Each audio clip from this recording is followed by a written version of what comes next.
주어진 본문 속에서 믿음의 계산기라는 제목으로 하나님 말씀 함께 나누겠습니다. 여러분은 성경에 나오는 많은 인물들 가운데 어떤 인물을 좋아하십니까? 아마도 많은 분들은 오늘 성경 속에 나오는 다윗이라는 인물을 굉장히 좋아하리라 생각합니다. 여러분도 다윗을 좋아하십니까? 우리도 다윗을 좋아하는 이유가 있다면 아마도 그것은 우리 신앙인들에게 있어서 다윗이 좋은 모델이 되어주는 아주 멋진 인물이라 여기기 때문일 것입니다. 아마도 그의 인생 가운데 가장 멋지고 화려하고 끝내주는 장면을 하나 꼽으라고 한다면 바로 오늘 본문 속에 등장하는 이 거인 골리앗과 다윗이 맞서 싸우는 그 한 장면일 것입니다. 이 소년 다윗이 무려 그 키가 2m 이상 3m에 육박하는 그러한 이 거인을 상대로 하여 그 넘어뜨리는 장면을 지금도 우리 마음속에 떠올려 보면 얼마나 통쾌하고 멋진 기쁨이 우리에게 밀려오는지 모릅니다. 그런데 그렇다고 해서 다윗의 인생이 이와 같이 늘 순탄하기만 했던 것은 아닙니다. 오히려 골리앗과의 싸움에서 승리한 덕에 이 다윗은 사울에게 미움을 사고 질투의 대상이 되어서 무려 10년 이상의 세월을 쫓겨다니며 피난하며 그렇게 도피 생활을 해야 했습니다. 또 그가 힘들고 어려운 이 모든 역경을 잘 이기고 왕위의 자리에 올랐지만 그 왕위에 올랐다고 해서 그가 늘 행복했던 것도 아닙니다. 자기의 연약함과 죄의 문제로 인해 그는 실패와 눈물의 자리를 피해갈 수 없었습니다. 다윗은 밧세바라는 여인을 힘으로 빼앗고 그의 남편을 강제로 전쟁터에 내몰아 죽도록 했습니다. 그리고 이 일을 계기로 다윗은 하나님 앞에 철저히 무너지고 하나님 앞에 엎드려 회개하고 용서를 구하고 또 그로 인한 회복과 치유를 경험했지만 그러나 그 죄의 결과로 그의 집안에는 이 칼을 들고 일어나서 서로 싸우는 일이 끊이질 않았고 이 자녀들 간의 다툼은 얼마나 심각했는지 모릅니다. 심지어 그의 아들 가운데 한 사람은 이 아버지 다윗을 반역하고 일어나 다윗이 궁에서 쫓겨나는 그러한 수모까지 견뎌내야 했습니다. 그럼에도 불구하고 성경을 보면 하나님은 이 다윗의 나라를 영원히 지켜주셨습니다. 비록 나라가 망하고 흩어져서 다 끝난 줄 알았지만 흩어진 자들이 고국으로 돌아오고 또 나중에는 그의 혈통을 따라 그의 족보에서 이 땅의 독생자 예수 그리스도 하나님의 아들이 오시는 영광과 축복을 누릴 수 있게 되었습니다. 십자가와 그분의 부활을 통해 완성되어지는 그 영원한 승리를 보도록 하나님께서 은혜를 베풀어 주셨습니다. 여러분, 이 모든 일이 가능했던 것은 바로 사무엘하 7장에 기록되어 있는 하나님의 약속 때문이었습니다. 같이 한번 볼까요? 사무엘하 7장 16절 화면을 보시고 함께 읽겠습니다. 시작. 내 집과 내 나라가 내 앞에서 영원히 보존되고 내 왕위가 영원히 견고하리라 하셨다 하라. 아멘. 하나님이 다윗에게 승리를, 그 나라가 견고하고 영원할 것을 약속하셨기 때문에 다윗이 이와 같은 은혜를 누릴 수 있었다라는 이야기입니다. 우리는 이와 같이 이 풍랑과 이 모진 역경을 지나며 결국 다윗의 생애를 통해서 승리하였던 그 모습 속에서 깨닫는 중요한 하나의 원리가 있습니다. 그것은 무엇입니까? 바로 우리 신앙의 여정은 승리를 위한 여정이라는 사실입니다. 하나님이 우리에게 신앙생활을 하도록 허락하신 이 길이 지금은 참 힘들고 어렵고 참 여러 가지로 불편한 일들이 많이 있어 보이지만 그러나 결국에 우리가 다다르게 될 그 최종 목적지는 승리라는 사실. 여러분, 이것을 하나님은 우리에게 약속하셨다라는 것, 여러분, 우리가 이것을 잊지 말아야 할 것입니다. 때론 고난의 길을 걸을 수 있고 때로는 광야길을 돌아서 그 메마른 땅을 지나야 할 때도 있지만 그러나 하나님은 우리에게 승리를 약속하셨습니다. 하나님의 자녀가 걸어가는 그 신앙의 길은 바로 승리라고 말씀하고 있습니다. 믿음으로 이 땅을 살다가 마지막에 결국 승리하여 영원한 생명을 누리는 인생이 바로 하나님의 자녀들의 길입니다.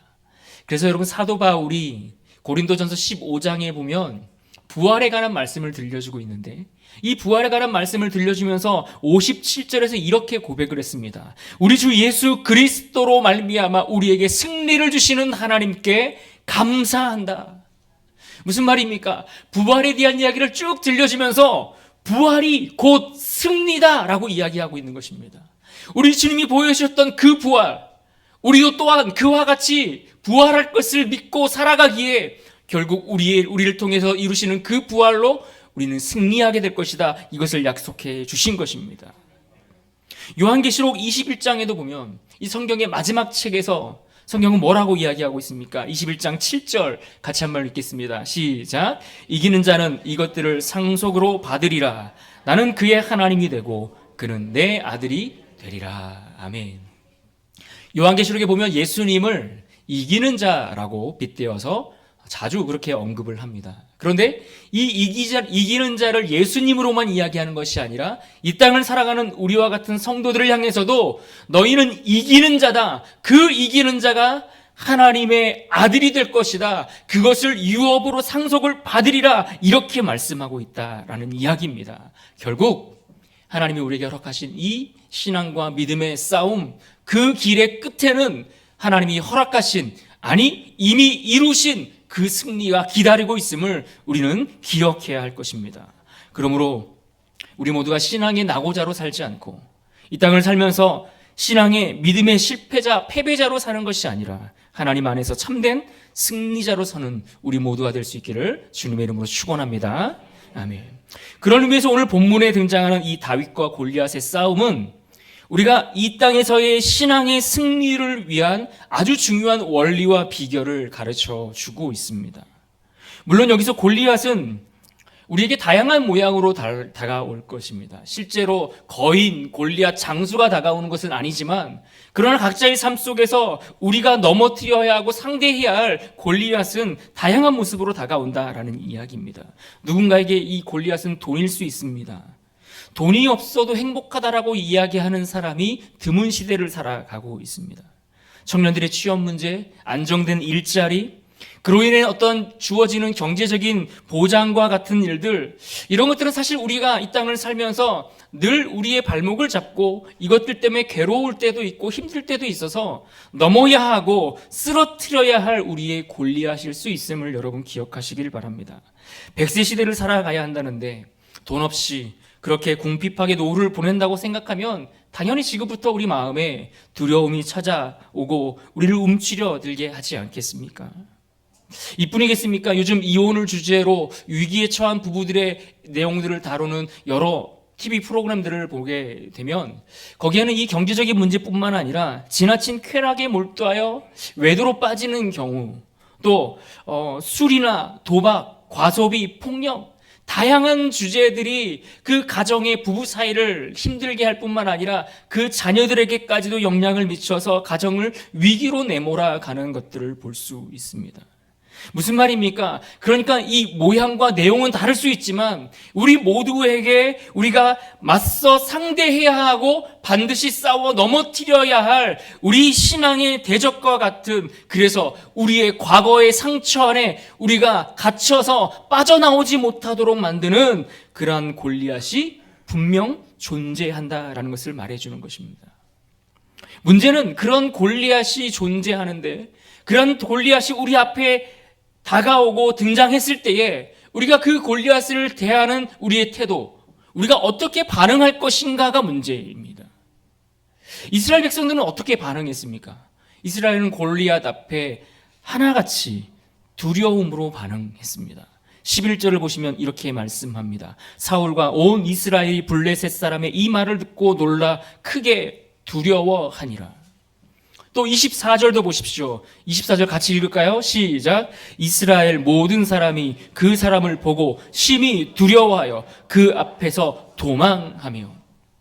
이스라엘은 골리앗 앞에서 두려워했고 도망했습니다.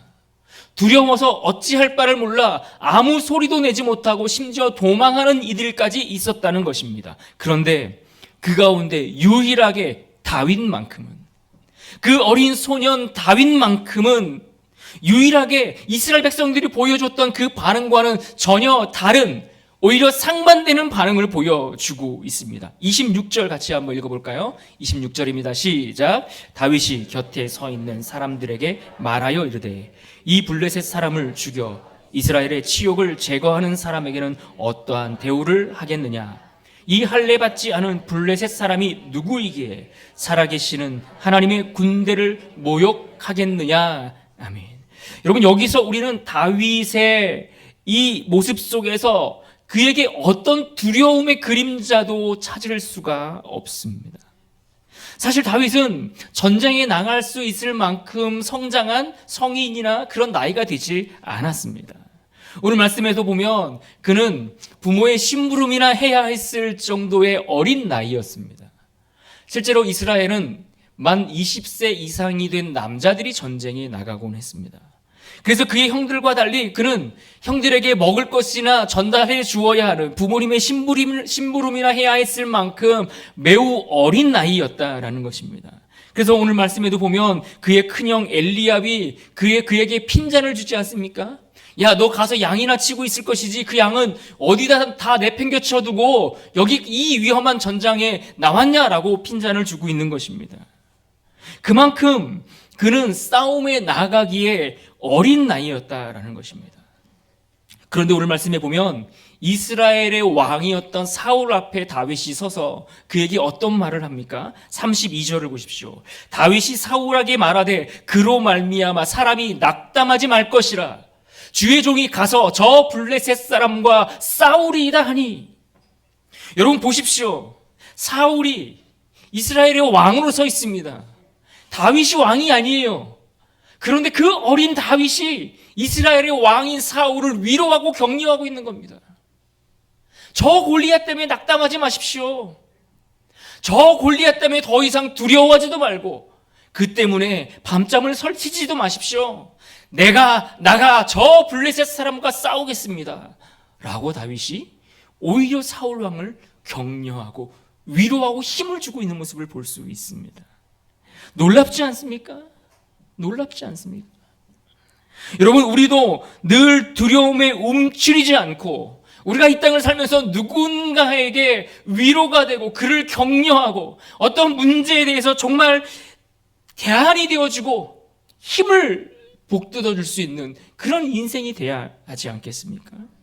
그저 문제만 만나면 화부터 내고 숨어버리고 대안이 없으니 잠수 타고 낙심하여 모든 것을 포기한 사람처럼 그렇게 있을 것이 아니라 오히려 다윗과 같이 믿음을 가지고 나아가서 격려하고 위로하고 하나님이 우리와 함께 하신다라고 그렇게 대안을 제시해 줄 수 있는 그러한 문제를 해결해 갈 수 있는 그런 사람이 우리가 되어야 하지 않을까요? 여러분 자신을 가만히 잘 생각해 보십시오. 우리는 가정에 문제가 생기면 여러분은 어떻게 행동을 취하십니까? 부모가 부모답게 그 역할을 감당하고 있습니까? 부모는 부모답게, 가장은 가장답게, 혹은 자녀들은 자녀에 맞는 그 주어진 역할과 책임을 감당하고 있습니까? 아니면 문제가 찾아오면 그저 도망치고 회피하고 숨기 바빠서 그것을 외면하려는 그런 삶을 살아가고 있는 것은 아닙니까? 주어진 문제와 그 어려움에 대해서 위로하고 격려하고 대안을 줄 수 있는 사람, 아니면 외면하고 회피하고 숨어버리는 사람, 이 두 부류 중에 여러분은 어디에 속한다고 생각하십니까? 여러분의 신앙인은 승리를 위해 사는 사람이라고 말씀을 드렸습니다.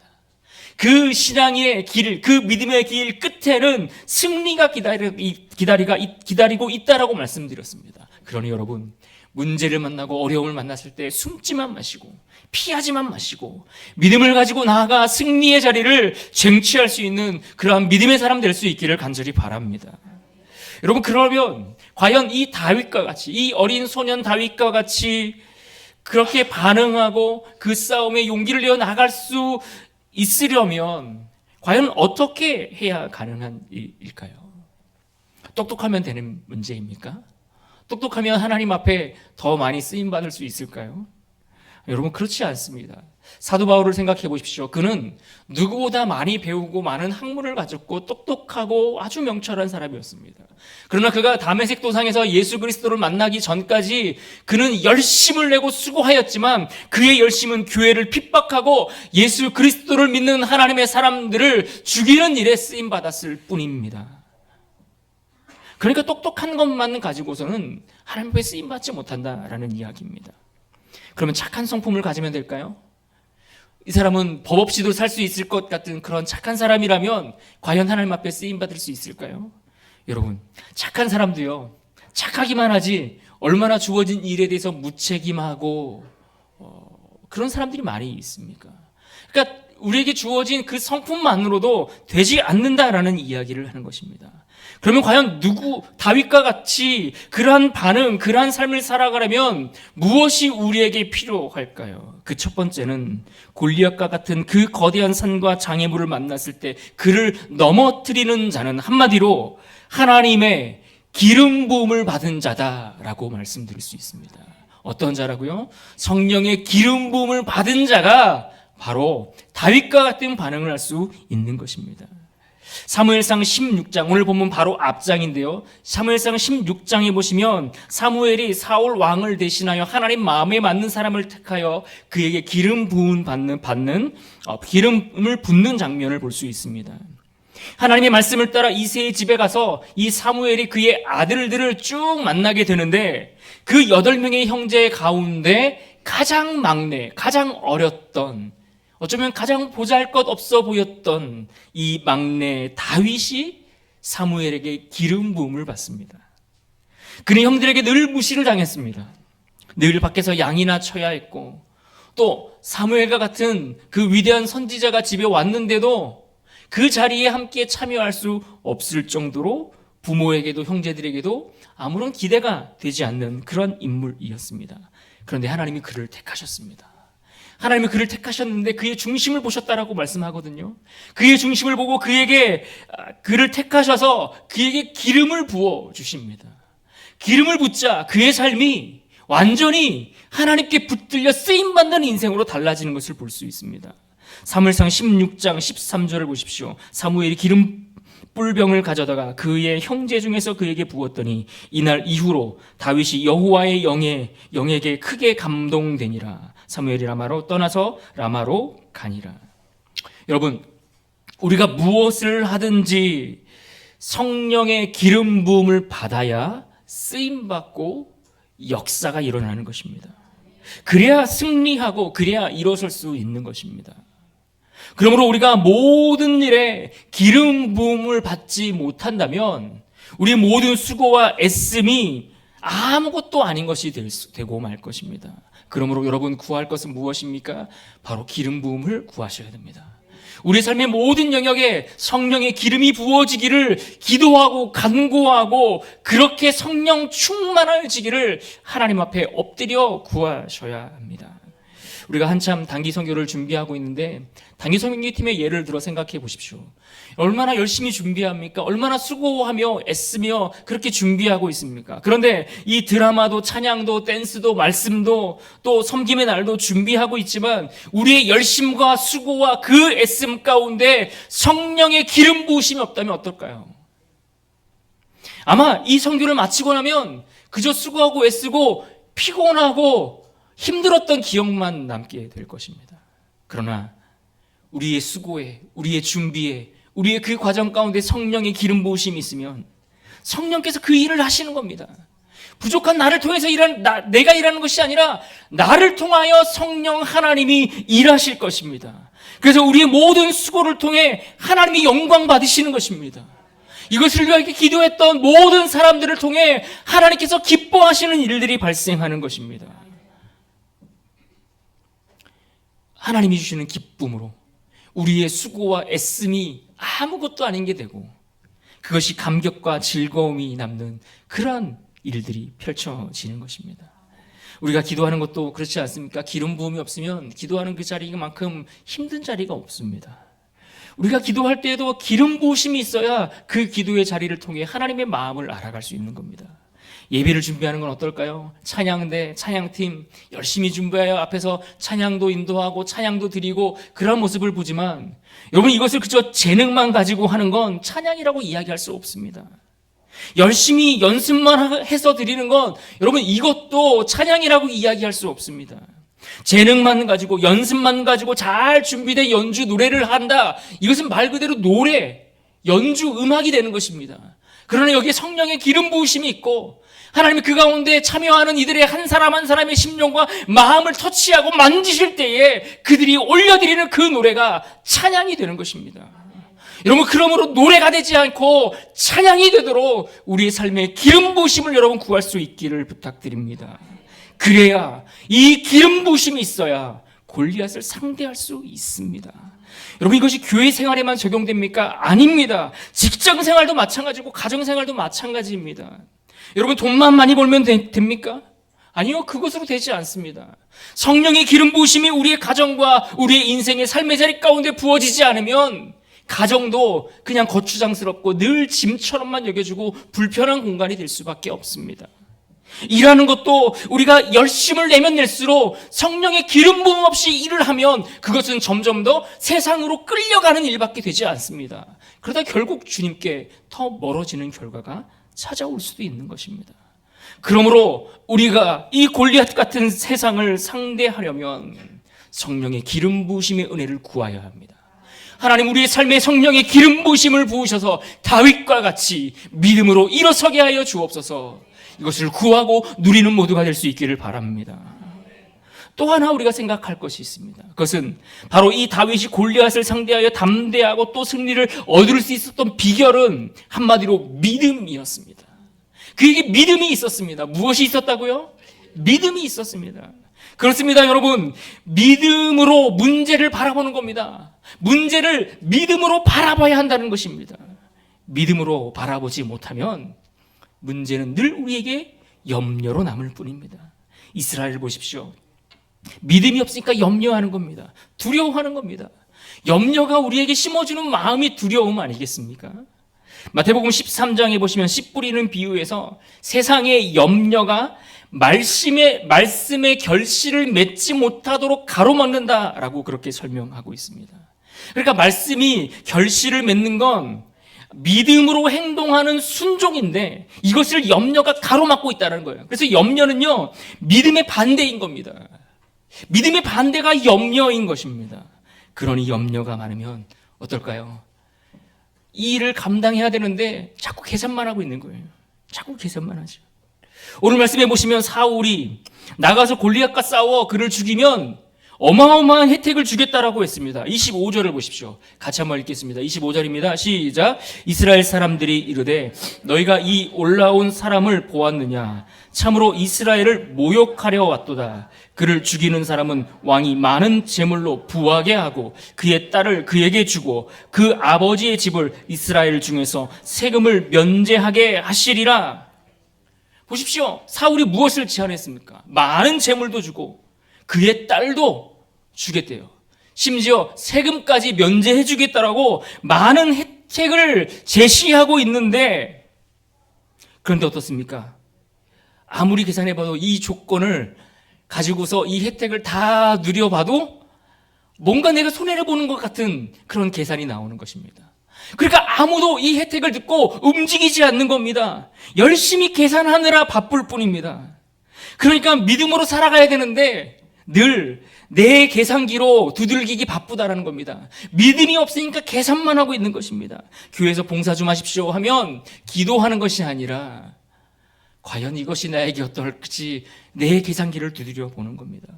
계산해서 결정합니다. 주님을 섬기는 모든 일을 계산하는 자들입니다. 심지어 내 미래도 내 계산기로 두드리고 있으니 내 계산기로 답이 나옵니까? 내일을 예측할 수도 없고 내일을 장담할 수 없는 내 계산기로 두드리니 여러분 답을 기대할 수 없는 것입니다. 그러나 다윗을 보십시오. 다윗의 36절에 이렇게 말합니다. 주의 종이 사자와 곰도 쳤은즉 살아계시는 하나님의 군대를 모욕한 이 할례 받지 않은 블레셋 사람이리까 그 짐승의 하나와 같이 되리이다. 무슨 말입니까? 지금 다윗은 그가 양을 치면서 상대했던 그 험한 짐승 중에 하나로 골리앗을 그렇게 지목하고 있는 것입니다.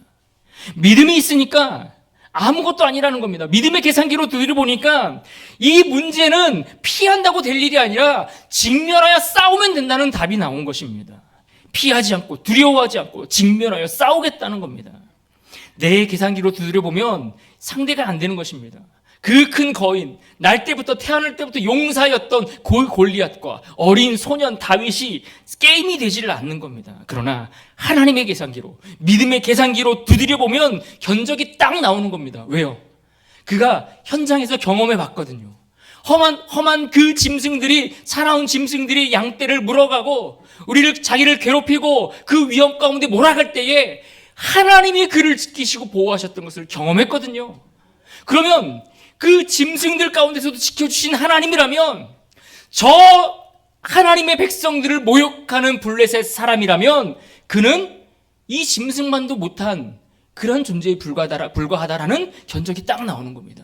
그럼 어떻게 됩니까? 당연히 하나님이 짐승들 가운데서도 지켜주시는데 저 골리앗에게서 나를 지켜주시지 않겠는가? 답이 너무나 뻔히 나오는 것입니다. 그러므로 여러분, 염려의 계산기를 내려놓고 하나님이 허락하신 믿음의 계산기를 들어 여러분 그것으로 계산할 수 있기를 부탁드립니다. 믿음의 계산기를 사용하십시오. 내 계산기를 아무리 두드려봐야 답이 나오지 않고 복잡한 결과를 얻게 될 것이지만, 그러나 믿음의 계산기를 두드리면 너무나 쉽고 간단한 답이 나오는 겁니다.